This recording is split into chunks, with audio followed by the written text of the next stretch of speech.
Story 1. My mom passed yesterday. I didn't cry when she passed. We had it coming. I had cried enough over the past 5 months of her suffering from cancer. Her passing gave her rest, well deserved. I cried coming home to an empty house today. Story 2. I had an incredibly difficult day, and the cook at my nearby Hardee's randomly paid for the burger, fries, and iced water I ordered for my 3-year-old daughter and myself for dinner. I pulled right over and sobbed. Story 3. My marriage was on the verge of collapse when my ex-wife got a job offer in another state. She had been unemployed for some time, so she had to take the job. We decided I should stay behind since I had a steady job, and divorce was inevitable. My wife moved out, and the kids stayed with me until she got a home in her new city. Taking my kids to the airport and putting them on a plane to move away from me was soul-crushing. I held it together until they boarded. Once they got on the plane, I lost control. My kids only lasted a few months with their mom before packing up and moving back to live with me. Story 4. A few months ago, my older cat liked to play tag. He would poke you with his paw and run away, and the idea was that you chase him, pick him up, and give him kisses. He's recently gone blind, and we were sitting on the couch watching TV. He wanted to play tag, so he poked me and ran away, but he missed where the edge of the couch was and fell off. Instead of continuing to run, the fall had disrupted his sense of direction. He sat in the middle of the room, looking around frantically and crying. He didn't know which direction to go anymore. Watching cats fall is usually hilarious, but definitely not in this case. Story 5. I woke up from a dream with my mom in it. She has been dead for years, and I was really upset when I woke up because I did not get to talk to her for that long. I really miss her. Story 6. It was over the weekend. I was reaching out to a few different friends to see what they are up to, but everyone else had pre-existing plans. It hit me hard when I realized that I am always making an effort to reach out, but I do not get the same in return. I do a lot of the work, and when I try to make plans, there is always something that comes up or they are too busy. Story 7. Lost my job and wasn't sure how I would find another. Spoiler. I found another job but lost it after 6 months. Got rehired by the same people who let me go. Got let go again and found a series of jobs before finding myself where I am now. Making more than I've ever made before with good job security. Story 8. The last time I cried was when I revisited old photos and remembered important moments that cannot be brought back. It was a mixture of joy and a slight sadness at how quickly time passes. Story 9. Me and my friend with benefits were on the couch, giggling. He stopped and said, "This is why I come back to you, because we laugh." Rethinking about this today made me break down and cry. I suddenly became aware that sometimes I use sex just to have the illusion of feeling loved, just to get cuddles and affection from men that otherwise wouldn't want me. Story 10. I have really bad, treatment-resistant insomnia. For a year, I was lucky to get 3 hours of sleep a night. I tried so many medications that 2 different sleep specialists said they couldn't help me. It was pure hell. My life fell apart because I was too tired to function, and I considered suicide a lot. There was one medication that worked. It gave me my life back. Then my doctor took me off it because it made me gain weight. Back to hell. I begged and pleaded, but she wouldn't budge. I cried and cried, but there's a happy ending. I found out I could order the drug from India without a prescription. So now I'm sleeping again, and my doctor has no idea. Story 11. Realizing that the person following me around was trying to use how he knew me as a kid to justify the abuse he put me through because I wouldn't give him a chance. I also cried because I realized people were helping him try to get to me when all he did was fabricate a story about our relationship in his head and use that as justification to hack my devices and put a tracker on me. I was never his girlfriend or his property to begin with. He also used that as justification for trying to call me a whore because he realized that I didn't love nor want him. I guess he thought if I break down her life and make her mentally unwell, that the chance will open up, but it won't work. Just another day in the life of a woman. I will never forgive and never give closure. This person is sick and needs help. Story 12. A boy I was deeply attached to made me believe he was sincerely interested in me. But it turned out that everything was made up due to his eventual narcissistic personality traits. Story 13. My ex-girlfriend passed away. That was 4 years ago. We broke up because she started smoking methamphetamine. We never really argued. Then that's all we did. It seemed like she changed overnight, and then I caught her smoking it, and it was like, oh, that makes sense. We got in a fight and I left. A year later, she overdosed on fentanyl. That was the last time I cried. Story 14. My kitten got bitten by a brown snake, the second most venomous snake in the world. It was touch and go, but fortunately he pulled through. He was only 6 months old and greatly loved by all of us, so it was very upsetting when we did not know if he would make it. Story 15. My partner and my pet bearded dragon died recently. He was a huge help this year for me. Being unemployed and losing both my grandparents around the same time, I would go in almost every day to feed the little guy a raspberry. He would greet me with a dance or a smile, so it really hurt seeing him die. I cried for a solid 4 days afterward. He was such a huge part of our little family we've made together. I really miss him, and it doesn't feel the same around here without him. Story 16.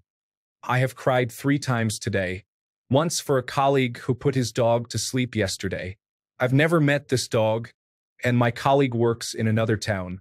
My sister is bringing her 18-month-old home, and I didn't know until she called this morning. Normally, no problem. However, I am driving 3 hours to get them from the airport, so I had to figure out toddler things this morning. I started our dog's dinner routine at breakfast. Oh, and a family friend who's a widow has a friend, and I want him to know he deserves happiness after his soulmate passed away a few years ago. For times today, I am 27 weeks pregnant. All of that happened before 8 a.m., and we have a baby shower this weekend. I'll probably cry another 10 times today and 100 tomorrow. Story 17. Over being lonely again, the remorse for my depression was the leading cause my partner left me. The uncertainty of the future with nobody on my side, and the fact that I am unable to start a conversation when I want to talk to a woman. The lack of friends to go out with because everyone is bound to family and kids. Mid-40s is my death sentence. Story 18. Watching Ian Wright see Mr. Pigden for the first time in 20-some-odd years after having been told he had passed away. Story 19. My ex of on and off for 8 years hinted at the fact he felt like he wanted to kill himself. I haven't seen him since 2019, but I went to see him because I take mental health seriously, having survived attempts myself. I know what it's like to have no one or to reach out to one person you feel you need to talk to. He's always been mean and not understanding towards suicidal tendencies and ideation. It was all a lie just to get to see me again. It really messed with me. I don't know why. Story 20. My job is absolute hell currently, and I don't know if there is a light at the end of the tunnel. However, the job market is in poor condition right now, and I am pretty highly paid for what I do, so it kind of feels like I'm trapped. Story 21. Because I'm a failure. I get down in my life where I realize how bad my life is going and how I stopped being consistent with working out, eating, work, hygiene, personal goals, etc. And these times usually give me a huge push to improve myself. Until I stop being consistent again and fail at all the plans, routines, and goals I was supposed to follow. I'm in one of these downs right now where I realize I'm ruining my life and I should change something about it. Except this time I've connected and remembered fully every single time I had this down. Then I gradually got better, only to stop and ruin all my effort in a matter of weeks, even reaching a worse point than where I started. It seems that no matter the plan, time, place, or circumstance, I'm never going to stick to a solid plan, routine, or habit to fix my life. Sometimes I wonder where I would be right now having been consistent with everything up to this point. Story 22. Random cry in car while listening to a Zach Bryan song. Mostly from the reality of getting old, seeing my kids growing up really fast, and being lonely at times. Story 23. My older half-sister was visiting from California for Christmas. I hadn't seen her in about a year. She and my mom, her stepmom, got into a big argument and she left angrily. I didn't know if I would see her again. I was practically inconsolable and could not stop crying. Everyone has since made up now, but I still remember that night sometimes. Story 24. Having recurrent pregnancy losses and watching others around me get pregnant with no issues. Having the realization that I might not naturally be able to conceive without help, but I may not have enough money to get the assistance we need. Story 25. My aunt died in June, 12 weeks after being diagnosed with a brain tumor. She was like a second mom to me and such a light in my life. I cry about her often, but my first birthday without her is coming up, and it just really sucks. She never forgot an important date and went out of her way to make people feel special. It's not the gifts I'll be missing, but the sense of belonging she gave to me, that I mattered, and I was important and worth celebrating. I don't have anyone else in my life who cares about me that way. The first holiday without her stings, and Thanksgiving and Christmas are going to be hard too. Story 26. Honestly, happiness. I found a woman I truly love and vibe with, great compatibility, and we have both been through some difficult experiences, 32 and 33 years old, so we kind of gave up on this happening at all. When we open up about our feelings, we tend to open the floodgates too. Story 27. I cry at books and movies all the time. The last time a life situation caused me to cry was when my best friend walked down the aisle at his wedding this past summer. We've been friends for 20 years, and I knew how happy he was, and how happy I was for him. Story 28. My son passed away last month from sudden infant death syndrome. A month ago today, actually. Today was my last postpartum appointment to make sure everything is working okay again. I sobbed all morning at my appointment and the whole way home.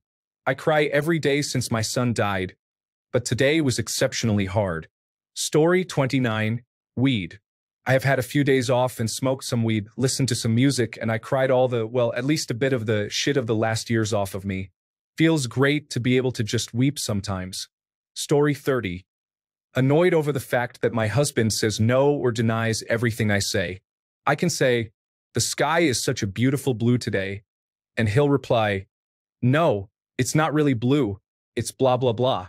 I can even say I feel sick, and he'll respond, well, you don't look sick, so I'm saying you're not. It's very distressing, and I'm now questioning my reality. Story 31. Yesterday, I had lunch with someone who undermined my campaign for mayor a few years ago. It went well, and we've reconciled, but on the drive home, I was feeling emotional and cried. I really did not deserve the character assassination back then. They attacked my military service at the time and suggested I might have post-traumatic stress disorder and other problems from being in special operations and doing deployments. That was wrong to do. I worked hard to get help and put myself together post-military, and I've led soldiers in battle. I certainly could have led city council members. I just hate the stigma about mental health and getting help for mental health issues. It's wrong. Story 32. I believe it was sometime this week or last week. Last month, I learned of a friend's passing. He actually died in January, but I had no idea. I cried on and off. He will forever be 14. Considering there are over 3,000 comments, mine and others will probably be lost. Perhaps someone who is in a similar situation as mine will see this. I promise you this, you matter, and your grief is valid. Story 33. Found out my ex is seeing someone again. She initiated the breakup about 2 months ago, and I've had a rough time trying to move on. Finding out she's with someone new hurt in a way I definitely wasn't ready for. Story 34. Because my body just aches. I'm 43 and had my thyroid removed 3 years ago. I can't make it up the stairs without having to stop and rest because my knees hurt. Everything hurts. I cried when I made it into bed. Story 35. I'm too ashamed to say exactly what it was, but I got so upset by a bunch of people saying bad things about something I liked that I stayed home from work and cried. I'm 33. I am waiting for the results of my autism evaluation. I have a bad feeling my concerns are going to be dismissed. Story 36. Damn. Everyone writing about death. How hard life is. Meanwhile, the last time I cried was a week ago because of a book. Hey, it was a really good book with a very tragic ending. Story 37. I was lying in a hotel bed in Paris and missed all my friends because I went there in a bit of a rush. Then I booked the train home in the morning. Then there was this moment the next morning on my way to Gare de Lyon. The streets were almost empty. and the sun came up right through the alley I was walking through while listening to Setting Sun by Pearl Jam. Those were tears of joy. Story 38. Like full-on sobbing? I had just gotten back from visiting my friend in Oregon. During that time, we did mushrooms. It was my first time. When I got back, I was listening to the Hamilton soundtrack and just full-on wept to Who Lives, Who Dies, Who Tells Your Story. Just the full waterworks. Story 39. I was putting my almost 2-year-old son to bed last night and sometimes like to sing to him. I was listening to a Taylor Swift playlist in my ear, and Never Grow Up came on. I barely made it through singing that song to him without a full breakdown. I love my kids so much and love watching them grow. But man, it is bittersweet. The only reason I did not break down is because he started singing Heads, Shoulders, Knees, and Toes. Story 40, One Piece, the fan letter episode. It's an incredible story, and that episode did such a good job of showing how the Straw Hat Pirates affect the normal people in that world. How their pursuit of freedom and fight against oppression gives so much hope to people that they've never met. Story 41. When I had a flat tire 25 miles from home, some guy at a gas station got so mad that I was, in the way, pumping air. I honked at him, and he almost hit my car, called me slurs, and said, "I hope you die." I had a panic attack after.